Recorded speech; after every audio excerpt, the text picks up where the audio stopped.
Lagi nating naririnig ang climate change, pero ano nga ba ito sa simpleng salita? Explain ko sa inyo mula sa puso ng Blue Homes.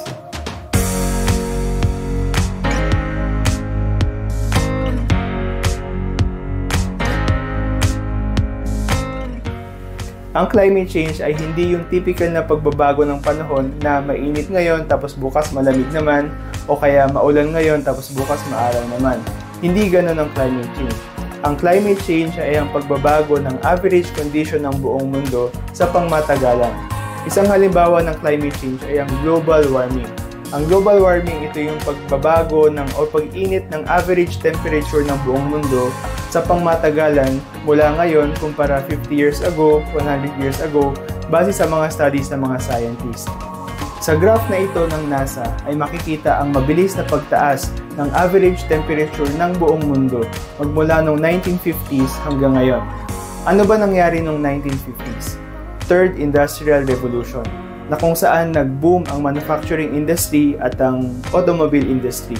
At dahil dyan naging lagamak ang pagsunog ng fossil fuels, mga coal, oil, and natural gas, ang pagbuga ng mga carbon dioxide sa atmosphere at ang pollution. Makikita naman sa graph na ito na galing din sa NASA ang guhit na kung saan never pa lumagpas dyan ang level ng carbon dioxide na nasa atmosphere sa buong mundo.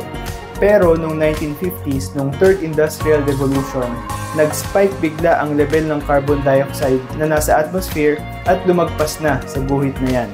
Ito ay strong evidence na ang global warming ay dulot ng mga tao, hindi yung natural cycle ng mundo. So ano ba ang sanhi ng global warming? By the way, help me spread awareness by sharing this video to your friends and family. Ang mga kalamang binahagi namin ay magmula sa puso ng Blue Homes, a brand of homes that are eco-friendly, certified as EDGE Advanced Green Buildings in the Philippines. Learn more at www.bluehomes.ph. Balik po tayo sa topic. So ano ba ang sanhi ng global warming? Yung mga coal-fired power plants natin, yun sa ngayon ang main source ng energy ng ating mga bahay at ng ating mga buildings. Doon sila umuhugot ng energy sa ngayon. Ang mga coal-fired power plants na ito, ang ginagawa nila ay nag-iipon sila ng mga fossil fuels. Yun yung mga coal, oil, and natural gas, yun yung mga fossil fuels. So iniipon nila yon magmula sa mining at sinusunog nila yon para mag-generate ng energy. Ganon din sa mga kotse natin, yung mga diesel at yung mga gasoline na nilalagay natin sa tangke, yung engine sinusunog niya yon para mag-generate ng energy. Ang pangit dyan, ang hindi maganda sa mga ganito, coal-fired power plants at yung mga kotse natin sa ngayon, dahil nga sinusunog nila itong mga fossil fuels na ito, nagbubuga ngayon ito ng mga masasamang usok na tinatawag na greenhouse gases. Isang halimbawa dyan ay ang carbon dioxide. Ang masama dito, pataas ng pataas ang level ng carbon dioxide sa ating atmosphere. Anong mangyayari ngayon? Pag tama ng solar energy magmula sa sun papunta sa ating earth, yung ibang solar energy na yon or heat energy ay nagre-reflect pabalik sa space. Normal yon, natural yon.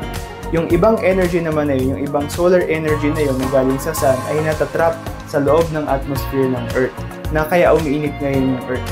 Ngayon, dahil sa mga pinagbubuga natin na greenhouse gases, mga carbon dioxide mula sa ating mga planta, sa ating mga kotse, kumakapal ngayon yung mga greenhouse gases sa loob ng ating atmosphere. Kaya mas dumadaming solar energy ang natatrap sa ating earth.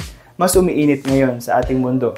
Ang tawag dyan ay greenhouse effect, na kung saan painit ang mundo dahil sa mga natatrap na carbon dioxide emissions sa loob ng atmosphere natin na nakakapagdulot ng climate change or global warming. Eh ano ngayon kung umiinit ang buong mundo? Pakiba natin. Yan ang tatalakayin natin sa part 2. Muli po, help me spread awareness by sharing this video to your friends and family. Ang mga kalamang binabahagi namin ay magmula sa puso ng Blue Homes, a brand of homes that are eco-friendly, certified as EDGE Advanced Green Buildings in the Philippines. Learn more at www.bluehomes.ph.